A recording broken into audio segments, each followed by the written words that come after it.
মরণ ঘণ্টা বাজছে শেখ হাসিনার। 5 মে হেফাজতে গণহত্যার দায়ে আন্তর্জাতিক আদালতে 20 বছরের জেল হবে প্রধানমন্ত্রীর। এবং সবশেষে জানাবো 72 ঘন্টার ভেতর ক্ষমতা ছাড়ছে হাসিনা। তত্ত্বাবধায়ক সরকারের রূপরেখা প্রকাশ করল পিনাকি ভট্টাচার্য। সমগ্র দেশবাসীর মনে মুখে আজ একটাই আওয়াজ, এক দফা এক দাবি, হাসিনা তুই কবে যাবি। 72 ঘন্টা হবে সবচাইতে ক্রিটিক্যাল। আইন শৃঙ্খলা বাহিনীর শীর্ষ পদে অধিষ্ঠিত ব্যক্তিরা পালাবে, সেই সাথে পালাবে জেলা পর্যায়ের কিছু পুলিশ অফিসার এবং দেশের অধিকাংশ থানার ওসিরা।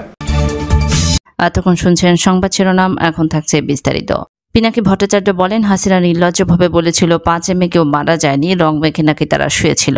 শেখ হাসিনার সামরিক সচিব হেফাজতের মিটিংয়ে এসে বলেছিল কেউ মারা যায়নি।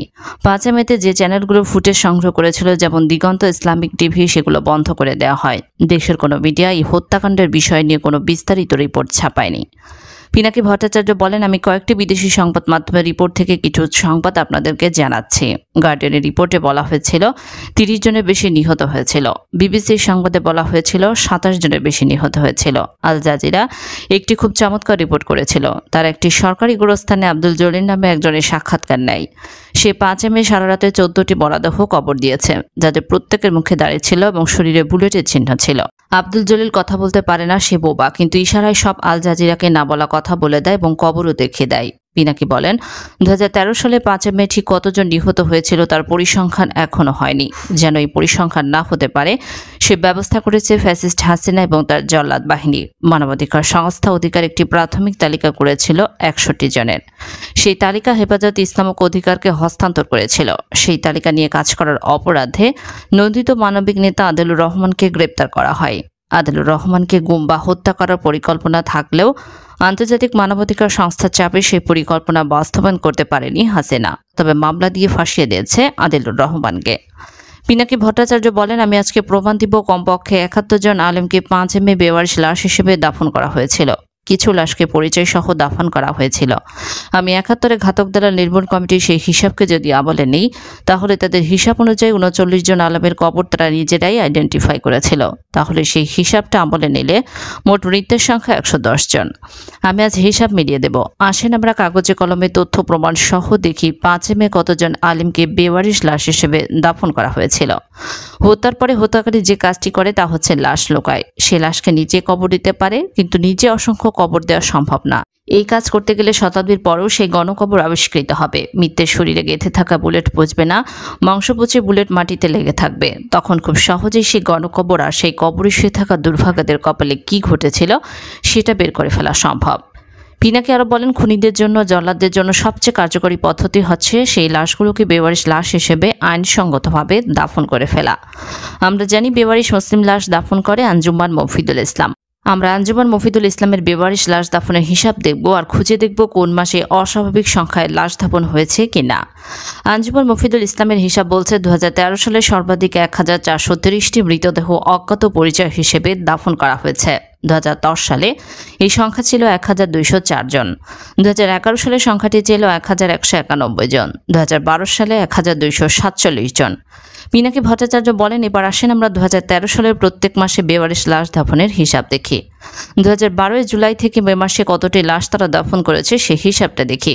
113, 128, 110, 115, 145, 90, 92, 85, 90, 72, 88 এই সংখ্যাকে 11 দিয়ে ভাগ করলে 103 জন।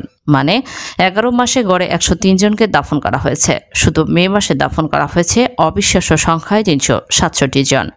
অতিরিক্ত কতজন করেছে গড়ে থেকে 264 জন। সবচেয়ে বেশি লাশ দাফন হয়েছে নভেম্বরে 145 জন। তার মানে সবচেয়ে বেশি যে সংখ্যাটা তার চেয়ে দাফনের সংখ্যা 222 জন বেশি। এটি একটি নিউম্যাটিক্যাল ভালো সংখ্যার হিসেবে অবশ্যই বেশি, আমরা খালি চোখে দেখতে পাচ্ছি। শুধু মে মাসে 367 জনের মৃত্যু, এটা আউটলায়ার, একটাই মাত্র আউটলায়ার। পিনাকি বলেন, হাসিনা তোমার বুদ্ধি এতই যে তুমি লাশ গুম করবা, মাটি খুঁড়ে আমরা আমাদের ভাইদের মৃতদেহ বের করব। যে লাশ তুমি গুম করেছ সেই খুনের দায়ে তোমার বিচার হবে। 5 মে কমপক্ষে 71 জন শহীদকে আঞ্জুমান মফিদুল ইসলামের মাধ্যমে দাফন করা হয়েছে। অকাঠ্য প্রমাণ দিলাম, দুনিয়ার কেউ নেই যে আমার এই হিসাবকে চ্যালেঞ্জ জানাতে পারে। পিনাকি ভট্টাচার্য বলেন, প্রত্যেক ফোঁটা রক্তের বদলা নেওয়া হবে হাসিনা আর তোমার বাহিনী তৈরি থেকো। আমাদের ভাইরা আসবে, ওরা শহীদ, ওরা মরেনি, ওরা মৃত্যু যায়। 5 মে এ নাম না জানা অসংখ্য শহীদের নাম অবশ্যই একদিন জানাবো। তাদের পরিবাররা প্রিয়জনের খবর খুঁজে পাবে। সেই দিন আমাদের সকল অক্ষমতার লজ্জা থেকে, গ্লানি থেকে আমরা মুক্ত হব। যেখানে এই হত্যাকাণ্ড ঘটেছিল সেই চত্বরের নাম শাপলা চত্বর। শাপলা আমাদের রাষ্ট্রেরও প্রতীক। আমাদের সেই প্রতীক জীবন্ত হয়ে, শহীদের রক্তে স্নাত হয়ে সেই দিন সারা দেশে এক রক্ত শাপলা হয়ে ফুটবে। শাপলা ফুটবে শাহবাগে, সারা দেশে ফুটে উঠবে লক্ষ লক্ষ শাপলা। হাটহাজারী থেকে ঢাকা বিশ্ববিদ্যালয়ে ফুটবে সেই রক্ত শাপলা। শততা বিভক্ত জাতির বুকে জলজলে সেই রক্ত শাপলা আবার জাতিকে এক সুতোয় বেঁধে ফেলবে। সেই দিন আমাদের এক নতুন যাত্রা শুরু হবে। অমিত বিপুল সম্ভাবনায় বাংলাদেশ করার প্রতিক্রিয়া। 5 মে নাম না জানা শহীদের আত্মত্যাগ সেদিন সার্থক হবে। পিনাকি বলেন, হাসিনা এই দুনিয়ার একমাত্র স্বৈরশাসক নয়। ওনার আগে অনেকেই ছিল, ওনার পরও অনেকে আসবে। বেশিরভাগ স্বৈরশাসকের পতন হয়েছে এবং তাদের পরবর্তী জীবনের কথা সবাই জানে। এই স্বৈরশাসকদের পতনের পরে কি হয়েছিল সেটা নিয়েও বিভিন্ন গবেষণা আছে। ওনারা বলছেন যে বিদেশে নির্বাসিত জীবন কাটানো পতিত স্বৈরশাসকের দ্বিতীয় প্রধান পরিণতি। ওনারা স্বৈরশাসকের শাসন পদ্ধতি এবং তার পতনের পদ্ধতি এইগুলোর উপর বিচার করে সে কোথায় আশ্রয় নিতে পারে তার একটি প্রেডিকশন মডেল দাঁড় করিয়েছেন। 1946 সাল থেকে 2012 সাল পর্যন্ত কোন দেশের কোন স্বৈরাচার কবে ক্ষমতা থেকে পড়েছে, তারপর কোন দেশে আশ্রয় নিয়েছে সেইটার তালিকা।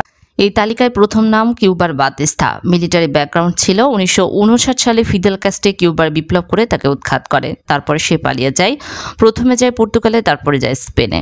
এই তালিকার একটি নাম হলো হাইতি দুফেলি, একজন কাবেল স্বৈরশাসক। তাকে সাপোর্ট দিত আমেরিকা। অস্ত্র, টাকা পয়সা দিয়ে সাপোর্ট দিয়ে গেছে আমেরিকা।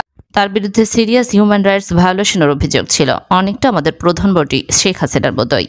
সে আসলো ফ্রান্সে। ফ্রান্স তাকে নিতে চায়নি, পরে 7 দিনের ট্রানজিট ভিসা দিয়েছিল। কিন্তু সেই 7 দিনের ভিসা এক্সপায়ার হওয়ার পরেও ফ্রান্সে থেকে যায়। ফ্রান্স সরকার তাকে কিছু বলে নাই, তার কারণ সে প্রচুর টাকা পয়সা নিয়ে এসেছিল আর ওই টাকা সে ফ্রান্সেই খরচ করবে।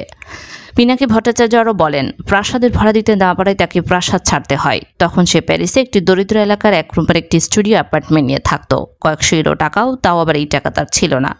হাইতির কিছু লোক প্যারিসে থাকে, তারা মূলত ট্যাক্সি চালায়। তারাই চাঁদা দিয়ে দুভেলিয়াকে চালাতো। এই তালিকায় তৃতীয় ব্যক্তি হচ্ছে ইরানের মোহাম্মদ রেজা। 1979 সালে ইরানে বিপ্লব হয়েছিল। ইরানের সেই বিপ্লবের পরে মোহাম্মদ রেজা আমেরিকায় ঢুকতে পারেনি। বিভিন্ন দেশ ঘুরে কোথাও আশ্রয় না পেয়ে গিয়েছিল মিশরে এবং সে মিশরেই মারা যায়। এর কারণ হচ্ছে সে প্রতীত স্বৈরশাসকের দায় নিতে চায় না। তারা এইটা প্রমাণ করতে চায় না যে তারাই কে ক্ষমতায় রেখেছিল। এছাড়া আরও ব্যাপার আছে। ইন্ডিয়াকে জবাব দিতে হবে সুখরঞ্জন বালিকে হাইকোর্টের সামনে থেকে তুলে নেওয়ার পরে কিভাবে ভারতের জেলে পাওয়া যায়। বিএনপি নেতা সালাউদ্দিনকে র্যাব ঢাকার বাসা থেকে তুলে নেওয়ার পরে কিভাবে তাকে ইন্ডিয়ায় পাওয়া যায়। পিনাকি বলেন, এই আর্টিকেলে চমৎকার একটি ম্যাপ দেওয়া আছে। সেখানে দেওয়া আছে কোথায় কোথায় সবচেয়ে বেশি স্বৈরশাসক আশ্রয় পেয়েছে। যেখানে বেশি কালো সেখানে স্বৈরশাসক সবচেয়ে বেশি আশ্রয় পেয়েছে। যেখানে একটু কম কালো সেখানে কম স্বৈরশাসক আশ্রয় পেয়েছে। যেখানে একদম সাদা সেখানে কোনো স্বৈরশাসক কখনো আশ্রয় পায়নি। এমনকি আমেরিকার আলাস্কা অঞ্চল, যেটি আমেরিকার মূল ভূখণ্ড নয়, সেখানেও স্বৈরশাসকরা আশ্রয় পেয়েছে। পিনাকি ভট্টাচার্য বলেন, স্বৈরাচারীরা সাধারণত গণতান্ত্রিক রাষ্ট্রকে অ্যাভয়েড করে এবং সিভিল কনফ্লিক্ট আছে এমন দেশকে অ্যাভয়েড করে। তাহলে এই ক্রাইটেরিয়ার ভিত্তিতে হাসিনার পছন্দের জায়গা কম। সব ক্রাইটেরিয়া পূরণ করে এমন দেশই নেই, তবে বেশিরভাগ ক্রাইটেরিয়া পূরণ করে এমন দেশের সংখ্যা খুবই কম। অনেকে বলে হাসিনা মালদ্বীপে আশ্রয় নেবে, তবে মালদ্বীপ সামরিকভাবে শক্তিশালী না। এর আগে মালদ্বীপ কোনো স্বৈরশাসকের জায়গা দেয়নি, তবে যাইতেও পারে। এই কয়টি হচ্ছে হাসিনার সম্ভাব্য যাওয়া জায়গা। স্বৈরশাসক দেশ না ছাড়লে সমস্যা কি, এই প্রশ্নের উত্তর এই গবেষণাতে আছে। পিনাকি ভট্টাচার্য বলেন, আমরা অনেকে জিজ্ঞাসা করেছে হাসিনা কবে যাবে। আমি তাদেরকে পাল্টা প্রশ্ন করতে চাই, হাসিনা কি আদৌ ক্ষমতায় আছে? হাসিনা যে ক্ষমতায় আছে সেটা আমরা কি দেখে বুঝবো? গণভবনে হাসিনা অবস্থান করা মানে কি সে ক্ষমতায় আছে? পিনাকি বলেন, ধরেন হাসপাতালে আইসিইউতে যে অসুস্থ ব্যক্তি শুয়ে থাকে সে দেহটা কি আদৌ বেঁচে আছে? ডাক্তারি ভাষায় এটাকে বলে ক্লিনিক্যালি ডেথ। তার মানে হচ্ছে সে দেখা যাচ্ছে বেঁচে আছে, কিন্তু শরীরের সবচেয়ে প্রয়োজনীয় গুরুত্বপূর্ণ কাজগুলো সে করতে পারছে না। সে বেঁচে থেকেও মৃত। কৃত্রিমভাবে তার শ্বাস প্রশ্বাস চলছে, কিন্তু কোনো অঙ্গ প্রত্যঙ্গ কাজ করছে না। কৃত্রিমভাবে তার শ্বাস প্রশ্বাস চলছে, কিন্তু কোনো অঙ্গ প্রত্যঙ্গ কাজ করছে না। এই অবস্থাকে বলা হয় ক্লিনিক্যালি ডেথ। পিনাকি ভট্টাচার্য বলেন, হাসিনার ক্ষমতাও ক্লিনিক্যালি ডেথ। আসেন আমরা ডাক্তারি বিদ্যা দিয়ে সেটা পরীক্ষা করে দেখি। একটা সরকারের সবচেয়ে প্রয়োজনীয় গুরুত্বপূর্ণ কাজগুলো হাসিনা সরকার করতে পারছে না। যেমন দফায় দফায় বিদ্যুতের দাম বাড়িয়েও হাসিনা বিদ্যুৎ দিতে পারছে না। প্রয়োজনীয় দ্রব্যমূল্যের দাম বাড়ায় সাধারণ মানুষের চাহিদা পূরণ করতে পারছে না। এলসি বন্ধ, আমদানি করতে পারছে না। হাসিনা ডলার আয় করতে পারছে না, রিজার্ভ ভেঙে খাচ্ছে। হাসিনা রাষ্ট্রের কাজ করতে পারছে না, সে না পারছে সাহায্য আনতে, না পারছে ডলার আয় করতে। হাসিনা শিক্ষা ব্যবস্থা করতে পারছে না। শুধু তাই না, সে বলেছে পরীক্ষার হলে স্কুল থেকে ছাপানো প্রশ্নপত্র দেয়, সেটাও এখন থেকে আর দিতে পারবে না। ছাত্রদের বলে দিয়েছে বাসা থেকে খাতা আনতে, আর মাস্টার ব্ল্যাকবোর্ডে প্রশ্ন লিখে দেবে। এটাকে বলে ডিজিটাল বাংলাদেশ। পিনাকি ভট্টাচার্য আরও বলেন, একটি রাষ্ট্রের সবচেয়ে গুরুত্বপূর্ণ কাজ করতে না পারলে আমরা সেটাকে বলি ক্লিনিক্যালি ডেথ। হাসিনা সরকার ক্লিনিক্যালি ডেথ। এখন যদি আপনারা বলেন হাসিনা ক্ষমতা ছাড়ছে না কেন, আইসিইউতে শুয়ে থাকা লোকটা হেঁটে হেঁটে কিভাবে কবরে যাবে? যে ক্ষমতা নিবে সেই হাসিনাকে কবরে নিয়ে যাবে। পিনাকি বলেন, হাসিনা যে কারণে কোনো শাসক টিকাতে পারবে না, এর মূল কারণ হলো অর্থনৈতিক বিপর্যয়। দেশ চালাতে প্রত্যেক মাসে $3 বিলিয়ন ঘাটতি থাকছে। এই ঘাটতির টাকা হাসিনা রিজার্ভ ভেঙে খাচ্ছে। সেই রিজার্ভ এর মধ্যেই জয় বাংলা হয়ে গেছে। এই টাকা হাসিনা কোথা থেকে পাবে? 1 বছরে তার লাগবে $36 বিলিয়ন। এই টাকা প্রজেক্ট লোন হিসেবে নিলে হবে না। ধরেন হাসিনা বলল, আমি আরেকটি পদ্মা সেতু বানাবো, আমাকে টাকা দাও, সেটা করলেও হবে না। সাহায্য বা অনুদানের টাকাতেও হবে না। হাসিনার লাগবে বাজেট সহায়তা। এই বাজেট সহায়তার জন্য হাসিনা যাচ্ছে জাপানে, কিন্তু টাকা পাবে না। বাজেট সহায়তা মানে এমন টাকা যেটি প্রজেক্টে আসেনি, হাসিনা যেভাবে খুশি খরচ করতে পারবে, এজন্য জাপানে যাচ্ছে হাসিনা। পিনাকি ভট্টাচার্য বলেন, এই পরিমাণ টাকা কি কেউ হাসিনাকে দিতে পারবে? না, দিতে পারবে না। 1 বছরে বাংলাদেশে বাজেট সহায়তা লাগবে $36 বিলিয়ন। বিশ্বব্যাংক বছরে বিভিন্ন দেশে $40 থেকে $50 বিলিয়ন ঋণ দিয়ে থাকে। তাহলে বাংলাদেশ কোথা থেকে এই টাকা পাবে? হাসিনা এই টাকা পাবে না। তার একটি সিম্পল ইকোনমি ফেলিওর, মানে অর্থনৈতিক বিপর্যয়। হাসিনা সরকারের উপরই অর্থনৈতিক বিপর্যয়ে পর্যবসিত হবে, এইটা অবধারিত। কোনোভাবে কোনো ম্যাজিকের পতন রক্ষা করা যাবে না।